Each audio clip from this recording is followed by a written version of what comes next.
الحمد لله نحمده ونستعينه ونستغفره ونؤمن به ونتوكل عليه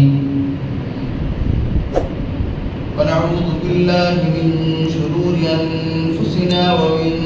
سيئات أعمالنا من يهده الله فلا مضل له ومن يضلله فلا هادي له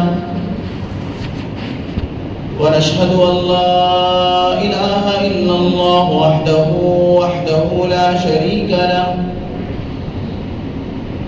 لا شريك له ولا نظير له ولا مشير له ولا وزير له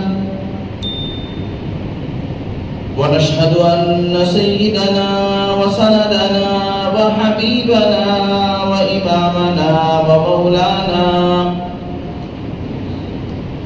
ومولانا محمد وبارك وسلم تسليما كثيرا أرسله الله تعالى بين يدي الساعة بشيرا ونذيرا وداعيا إلى الله بإذنه وسراجا منيرا أما بعد فقد قال الله تبارك وتعالى في القرآن المجيد والفرقان الحميد أعوذ بالله من الشيطان الرجيم بسم الله الرحمن الرحيم ما كان محمد أبا أحد من رجالكم ولكن رسول الله وخاتم النبيين وقال تبارك وتعالى اليوم أكملت لكم دينكم وأتممت عليكم نعمتي ورضيت لكم الإسلام دينا وقال نبينا صلى الله عليه وسلم من رأى منكم منكرا فليغيره بيده فإن لم يستطع فبلسانه فإن لم يستطع فبقلبه وذلك ضعف الإيمان أو كما قال صلى الله عليه وسلم سبحانك لا علم لنا إلا ما علمتنا إنك أنت العليم الحكيم رب اشرح لي صدري ويسر لي أمري واحلل عقدة من لساني يفقهوا قولي اللهم صل على سيدنا مولانا محمد في أول كلامنا اللهم صل على سيدنا مولانا محمد في أوسط كلامنا اللهم صل على سيدنا مولانا محمد في آخر كلامنا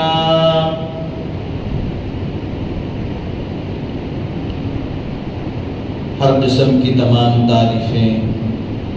تمام بڑائیاں اور بزرگیاں خدائے رب ذوالجلال کے لیے جس کی خدائی میں کوئی شریک نہیں وہ اکیلا پروردگار ہے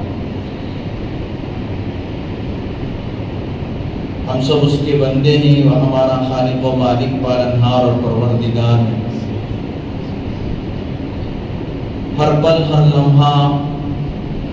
کروڑ ہا کروڑ انگنت لا تعداد درود و سلام امام الانبیاء خاتم النبیین رحمت للعالمین محبوب کبریا محمد مصطفیٰ احمد مجتبی حضرت رسول پاک صلی اللہ علیہ وسلم پر یا رب صلی وسلم دائما ابدا علی حبیبک خیر الخلق کلہم معزز سامعین اکرام فرزندان اسلام بہت ہی قابل قدر بزرگوں اور دوستوں یہ جمادی الآخر کا آخری جمعہ ہے اس کے بعد جو مہینہ آنے والا ہے وہ رجب المرجب ہے۔ پیارے آقا حضرت محمد الرسول اللہ صلی اللہ علیہ وسلم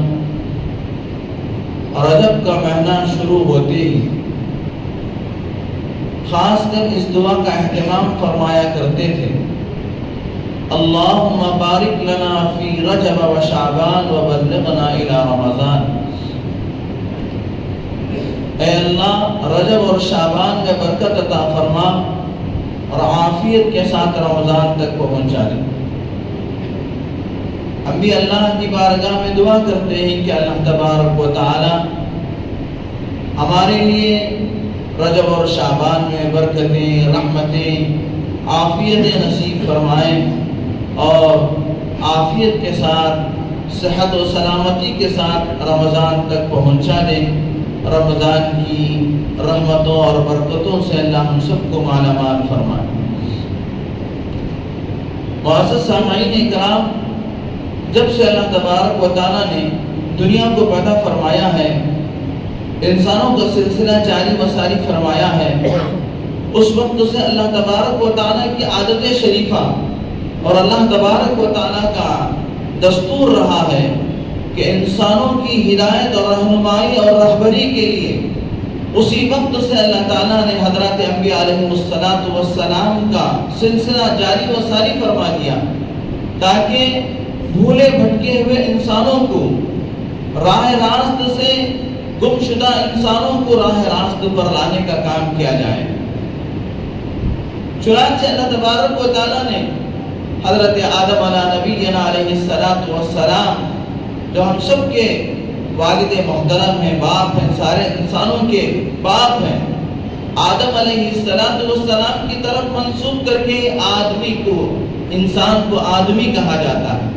آدم کی طرف منسوب کر کے انسان کو آدمی کہا جاتا ہے۔ چنانچہ اللہ تبارک و تعالیٰ نے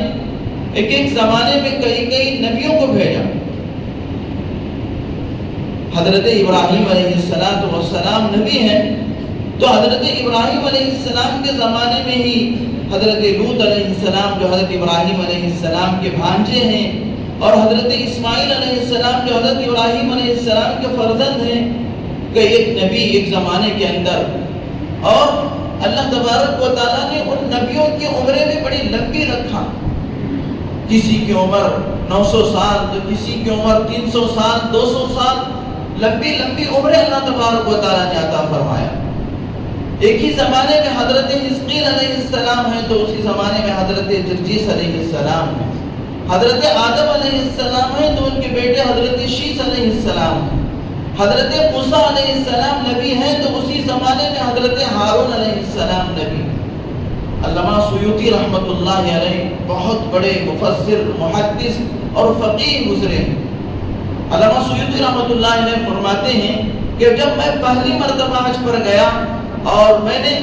زمزم کا پانی پیا، تو اس وقت میں نے اللہ سے 3 دعائیں کی تھی۔ اے اللہ، مجھے ابن حجر جیسا حدیث کا علم عطا فرما، اور امام رازی جیسا مجھے تفسیر کا علم عطا فرما،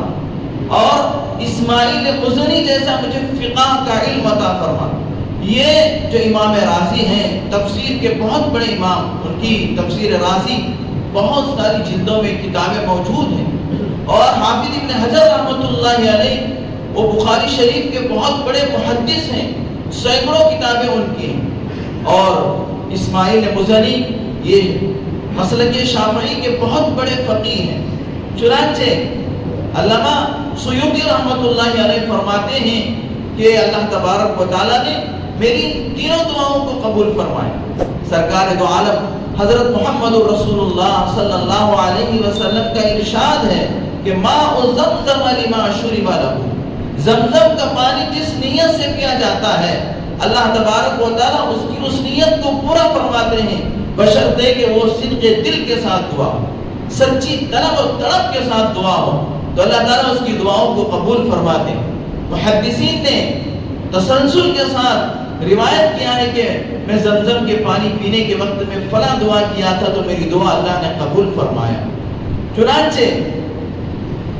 یہ زمزم کا پانی ہمارے لیے اللہ تبارک و تعالیٰ کی طرف سے اتنی بڑی نعمت ہے، اتنی اتنی بڑی نعمت ہے کہ محدثین فرماتے ہیں کہ زمزم کا پانی مائے حوض کوثر کے پانی سے بھی بڑھ کر جنت میں اللہ تبارک و تعالیٰ حوض کوثر رکھا ہے، تو اس سے بھی بڑھ کر دلیل میں جب اللہ تبارک و تعالیٰ نے حضرت جبرائیل علیہ السلام کے ذریعے حضرت جبرائیل علیہ السلام کو سرکار دو عالم صلی اللہ علیہ وسلم کے قلب اطہر کو دھونے کے لیے جنت سے تشت بھیجا، اور اللہ تبارک و تعالیٰ نے حضرت جبرائیل علیہ السلام کے ساتھ فرشتوں کی ایک جماعت کو بھیجا، لیکن وہ لوگ جب جنت سے آئے تھے اور جنت سے تشت بھی لائے تھے تو ان کے لیے کوئی بڑی بات نہیں تھی کہ وہ جنت سے پانی بھی لے آتے، لیکن پانی اللہ تبارک و تعالیٰ نے اللہ کے نبی صلی اللہ علیہ وسلم کے قلب اطہر کو دھونے کے لیے زمزم کے پانی کو اللہ تبارک و تعالیٰ نے استعمال فرمایا اور زمزم کے پانی کو استعمال کرنے کا حکم فرمایا۔ بڑی عجیب بات فرماتے ہیں علامہ سیوطی رحمۃ اللہ علیہ کہ قلب مقدس کو اللہ کے نبی صلی اللہ علیہ وسلم کے قلب مقدس کو زمزم کا پانی جو ہے مقدس پانی کے ذریعے اور مقدس فرشتے کے ذریعے سے دھویا گیا تاکہ اس کے اندر کلام مقدس کو اتارا جائے۔ اللہ کے نبی صلی اللہ علیہ وسلم کا قلب مقدس اور اللہ تبارک و تعالیٰ کی طرف سے جو فرشتہ آیا حضرت جبرائیل، اور جبرائیل بھی ملائکہ کے مقدس فرشتے ہیں، اور زمزم کا پانی بھی مقدس پانی ہے، اور اللہ کے نبی صلی اللہ علیہ وسلم کے قلب اطہر کو دھویا گیا تاکہ اس میں کلام مقدس کو اتارا جائے۔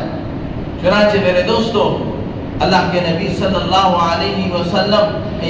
سیوطی رحمۃ اللہ علیہ فرماتے ہیں کہ اللہ تبارک و تعالیٰ نے نبیوں کو دنیا کے اندر مبعوث فرمایا، اور ایک ایک نبی کی عمر کسی نبی کی عمر 200 سال، کسی نبی کی عمر 500 سال، 900 سال۔ حضرت نوح علیہ السلام کے بارے میں قرآن اعلان فرماتا ہے کہ انہوں نے 950 سال تک دعوت و تبلیغ کا کام کیا، لوگوں کو اللہ کی طرف بلاتے رہے۔ اب ایک سوال یہاں علامہ سیوطی رحمۃ اللہ علیہ قائم فرماتے ہیں کہ ان نبیوں کی جو شریعتیں تھی، ان نبیوں کا جو دین تھا، وہ کسی نبی کی شریعت 500 سال کے لیے، کسی نبی کی شریعت 900 سال کے لیے، کسی نبی کی شریعت 100 سال کے لیے، لیکن اللہ کے نبی حضرت محمد رسول اللہ صلی اللہ علیہ وسلم کی شریعت مطہرہ قیامت تک کے لیے تھی۔ تو چاہیے تو یہ تھا کہ نبی پاک صلی اللہ علیہ وسلم کی اور دیگر نبیوں کے بارے میں آتا ہے کہ اگر کوئی نبی دنیا سے چلا جاتا اور اگر پھر کوئی دنیا میں بگاڑ آتا تو پھر اللہ تعالیٰ دوبارہ نبی کو بھیج کر، دوسرے نبی کو بھیج کر اس بگاڑ کو اللہ تعالیٰ دور فرما دے۔ لیکن نبی آخر الزمان حضرت محمد رسول اللہ صلی اللہ علیہ وسلم آخری نبی ہیں، آپ کے بعد کوئی نبی نہیں آئے گا، تو پھر اللہ تبارک و تعالیٰ نے آپ علیہ السلام کو بڑی لمبی عمر عطا فرمانا چاہیے تھا۔ سوال، آپ علیہ السلام کو بڑی لمبی عمر عطا فرمانا چاہیے تھا، کیونکہ آپ کی شریعت قیامت تک چلنے والی ہے اور آپ کی کتاب قیامت تک چلنے والی ہے، آپ کا کلام یعنی قرآن مقدس یہ قیامت تک کے لیے ہے۔ لیکن کیا دیکھتے ہیں کہ اللہ کے نبی صلی اللہ علیہ وسلم کی عمر شریف صرف 63 سال کی عمر ہے، 60 پر 3 سال میں، اور وہ بھی 60 پر 3 سال میں سے نبوت والی زندگی صرف 23 سال، 20 پر 3 سال، مکے کے 13 سال اور مدینے کے 10 سال۔ اتنی مختصر زندگی اللہ کے نبی صلی اللہ علیہ وسلم کو عطا فرمایا، جبکہ دوسرے نبیوں کو اللہ نے بڑی بڑی عمر عطا فرمایا، اور وہاں مسئلہ بھی کچھ نہیں تھا کہ اگر کوئی نبی چلے جاتے اور بگاڑ پیدا ہو جاتا تو دوسرے نبی آ جاتے۔ یہاں مسئلہ یہ ہے کہ آپ کی شریعت قیامت تک چلنا ہے اور آپ کی نبوت قیامت تک چلنا ہے، آپ کی کتاب قیامت تک کے لیے ہے۔ اللہ تعالیٰ قرآن مجید کے اندر فرماتے ہیں کہ اليوم اکملت لکم دینکم واتممت علیکم نعمتی ورضیت لکم الاسلام دینا، میں نے آج کے دین اسلام کو مکمل کر دیا۔ اليوم اکملت لکم دین واتممت علیکم نعمتی، اور میں نے اپنی نعمت کو مکمل کر دیا۔ وَرَضِيتُ لَكُمُ الْإِسْلَامَ دِينًا، قیامت تک کے لیے میں دین اسلام سے راضی ہو گیا، اس کے علاوہ جو بھی دین ہوگا وہ اللہ تبارک و تعالیٰ کا پسندیدہ دین نہیں ہوگا سوائے اسلام کے۔ وَمَن يَبْتَغِ غَيْرَ الْإِسْلَامِ دِينًا فَلَن يُقْبَلَ مِنْهُ، دین اسلام کے علاوہ جو کوئی دین بھی اختیار کرے گا اللہ تعالیٰ اسے قبول نہیں فرمائے۔ تو علامہ سیوطی رحمۃ اللہ علیہ اس سوال کو قائم فرما کر خود جواب دیتے ہیں، قربان جائیے کہ وہ فرماتے ہیں کہ اللہ تبارک و تعالیٰ کو خوب کان کھول کر غور سے سن لیجئے مسلمانوں، اے اللہ کے نبی صلی اللہ علیہ وسلم کی امتیوں، ہمارے اوپر کتنی بڑی ذمہ داری اللہ نے دیا ہے۔ فرماتے ہیں کہ اللہ تبارک و تعالیٰ کو پچھلی امتوں پر اعتماد نہیں تھا،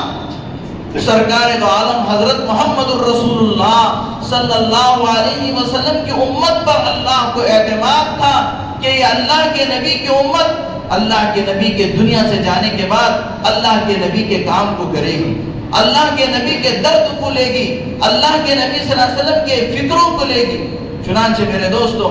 آقا دو جہاں حضرت محمد الرسول اللہ صلی اللہ علیہ وسلم مرض الوفات میں مبتلا ہوئے تو جمعرات کے دن عشاء کی نماز سے اللہ کے نبی صلی اللہ علیہ وسلم بیمار ہو گئے، مصلی پر تشریف نہیں لائے۔ 17 نمازیں حضرت ابوبکر صدیق رضی اللہ تعالیٰ نے پڑھایا۔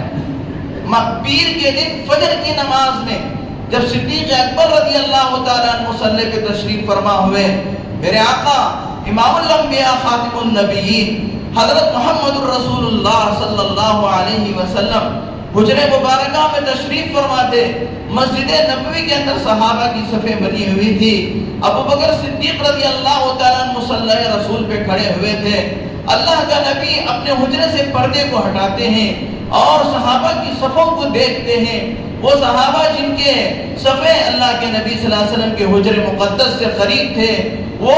کوری آنکھوں سے اللہ کے نبی صلی اللہ علیہ وسلم کو دیکھتے ہیں کہ اللہ کا پیارا نبی حجرے سے پردہ اٹھا کر صحابہ کو دیکھ رہا ہے، تو صحابہ خوش ہو جاتے ہیں کہ پیارے آقا شاید اب نماز میں تشریف لائیں گے اور اللہ کے نبی صلی اللہ علیہ وسلم امامت فرمائیں گے۔ لیکن پیارے آقا صلی اللہ علیہ وسلم صحابہ کو دیکھ کر مسکرانے کے بعد پھر پردہ گرا دیتے ہیں۔ تو میرے دوستوں، اللہ کے نبی صلی اللہ علیہ وسلم صحابہ کو دیکھ کر جو مسکرائے، اس کے بارے میں محدثین نے اس پر تبصرہ کیا ہے۔ قربان جائیے محدثین پر کہ اللہ کے نبی صلی اللہ علیہ وسلم نے صحابہ کی صفوں کو دیکھ کر کیوں مسکرائے، اس پر محدثین نے بحث کی ہے۔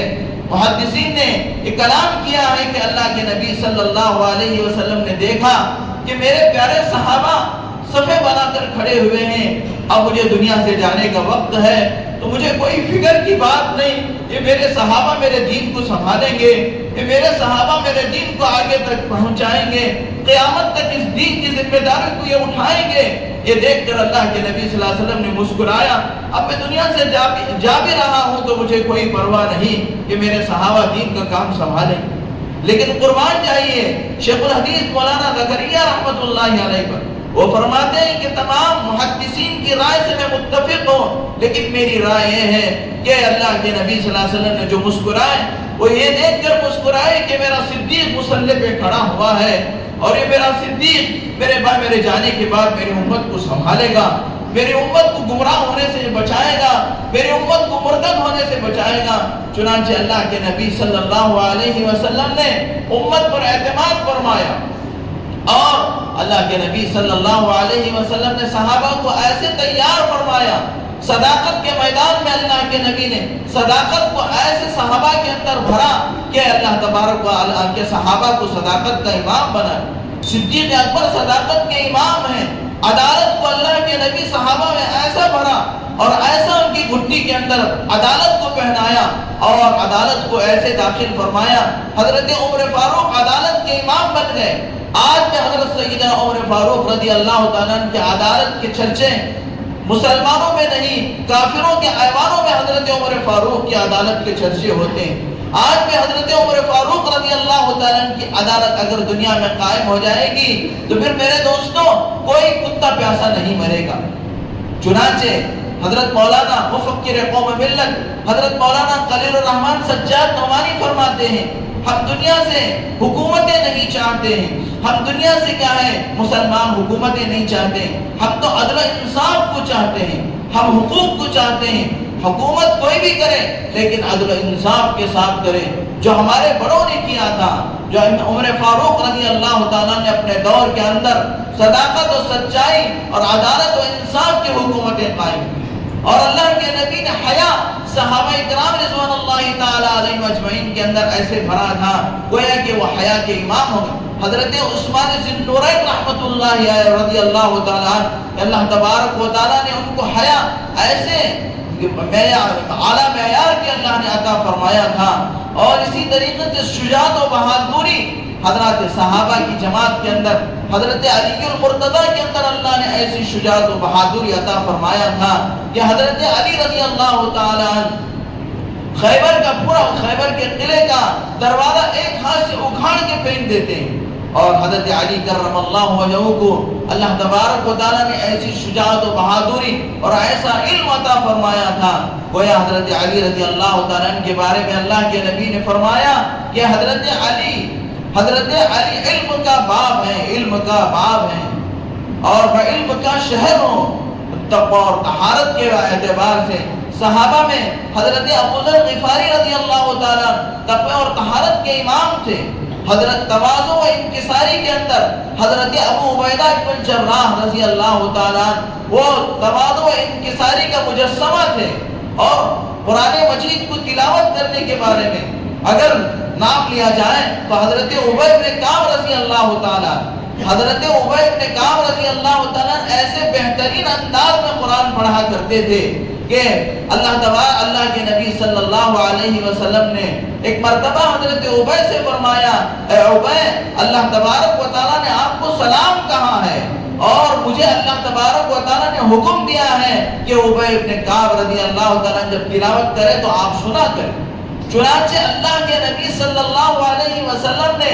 صحابہ اکرام کو ایسے تیار کر کے چلے گئے، ہر میدان میں صحابہ اکرام بالکل کھڑے اترے ہوئے تھے، اور یہ صحابہ ہی کو اللہ کے نبی صلی اللہ علیہ وسلم نے پوری امت کو نمونہ بنانے کے لیے کہا، ما انا علیہ واصحابی، میں جس طریقے پر ہوں اور میرے صحابہ جس طریقے پر ہیں اس طریقے پہ تم زندگیوں کو گزارو۔ چنانچہ میرے دوستوں، اللہ کے نبی صلی اللہ علیہ وسلم کو اللہ تبارک و تعالیٰ نے صرف نبوت کی 23 سالہ زندگی عطا فرمایا، اور پھر اللہ کے نبی صلی اللہ علیہ وسلم نے وہ تمام باتیں جو اللہ تبارک و تعالیٰ کو مقصود تھے وہ صحابہ اکرام کو سکھایا، اور صحابہ کے ذریعے سے اللہ تبارک و تعالیٰ نے تابعین کو تابعین کو اسی طریقے سے امت کے ایک ایک فرد کو اللہ تبارک و تعالیٰ نے ذمہ دار بنایا۔ چنانچہ اللہ کے نبی صلی اللہ علیہ وسلم نے حدیث مبارکہ کے اندر فرمایا، من رعا منکم منکرا فلیغیرہ بیدہ، جو کوئی تمہیں کا کسی برائی کو دیکھے اگر اس کے اندر طاقت ہے تو وہ ہاتھ سے اس برائی کو روکے،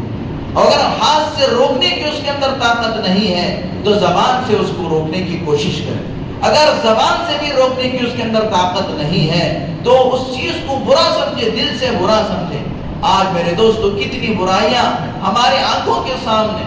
کتنی کیا ہے، آج مسلمان کس قدر تباہی و بربادی کے اندر ملوث ہو رہا ہے، اور خدا کو چھوڑ کر غیروں کو راضی کرنے کے لیے ان کے عیدوں میں عید کرتا ہے، ان کی خوشیوں میں خوشی مناتا ہے۔ ابھی کرسمس جو گئی اس کے اندر کئی مسلمان ملوث ہو کر کتنے مسلمانوں نے کیک کاٹا ہے، کتنے مسلمانوں نے ہیپی نیو ایئر منایا ہے، اور ابھی آگے جو سنکرانتی آ رہی ہے، اور میرے دوستوں جو غیروں کی عیدیں آ رہی ہیں اس میں ہمارے کتنے مسلمان، افسوس ہوتا ہے کہ ہمارے مسلمان آج غیروں کو راضی کرنے کی چکر میں پڑ گئے۔ ہمارے کتنے مسلمان ایم ایل اے، ہمارے کتنے مسلمان لیڈر کہ وہ مندروں میں جا کر غیروں کی پوجا کر رہے ہیں،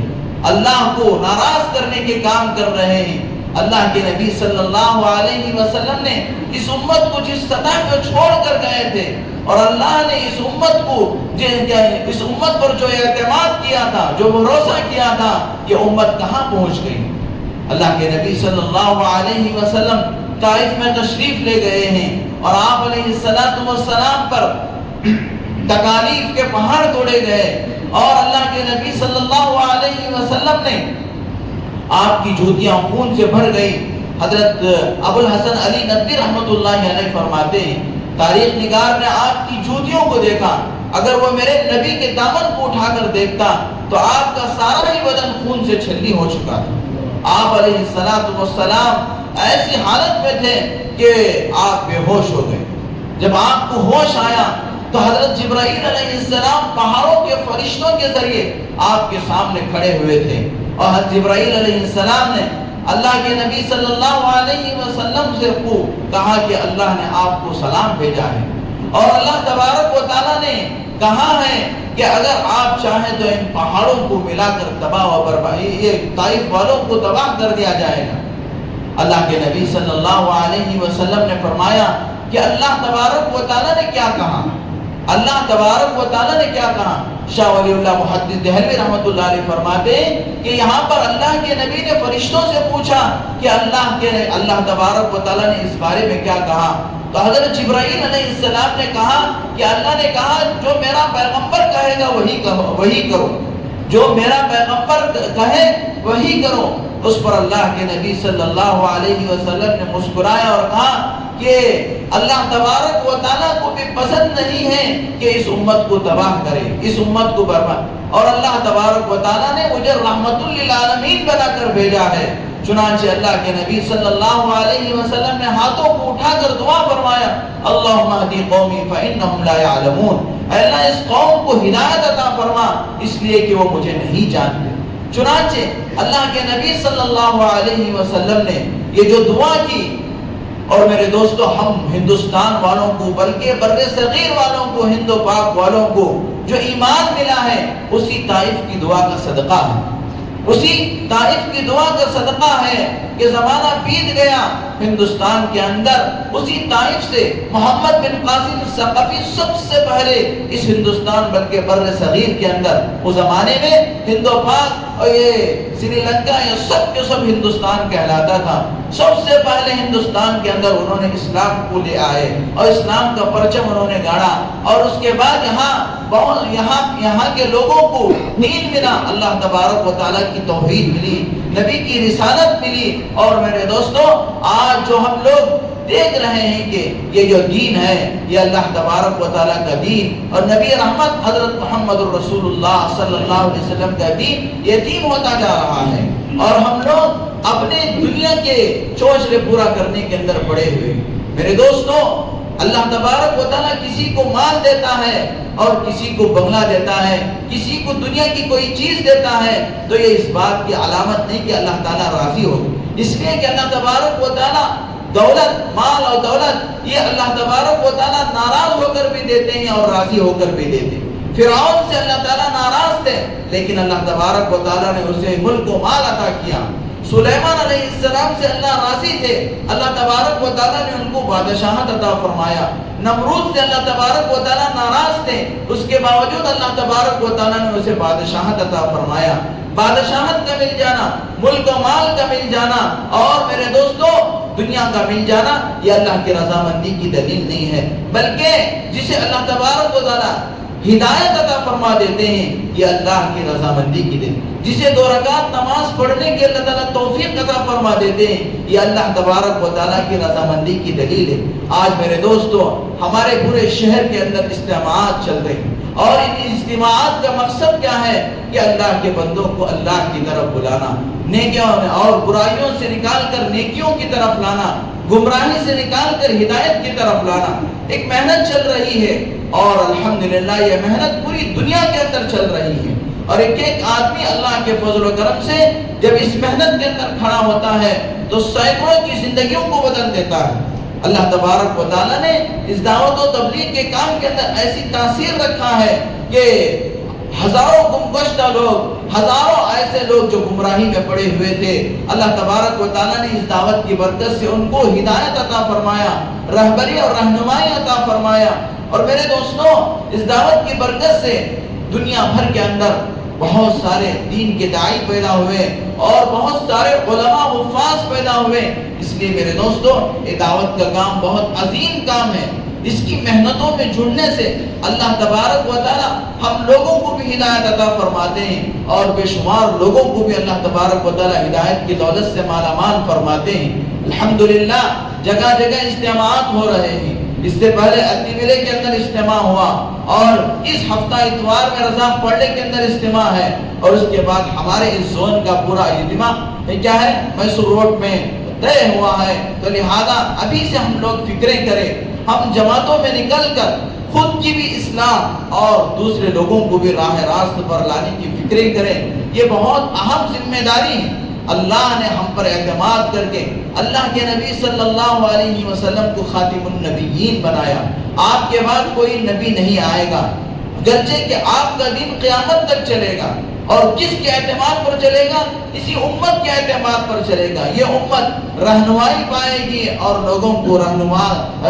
کے لیے رہنما بنے گی، خود بھی رہنمائی پائے گی اور لوگوں کو بھی رہبری اور رہنمائی کرے گی۔ اس لیے میرے دوستو، یہ بڑا کوئی کمال نہیں کہ آدمی نماز پڑھ کر جنت میں چلا جائے، بلکہ کمال یہ ہے کہ وہ اپنے ساتھ ایک بہت بڑی جماعت کو جنت میں لے جائے، اپنے ساتھ بہت بڑے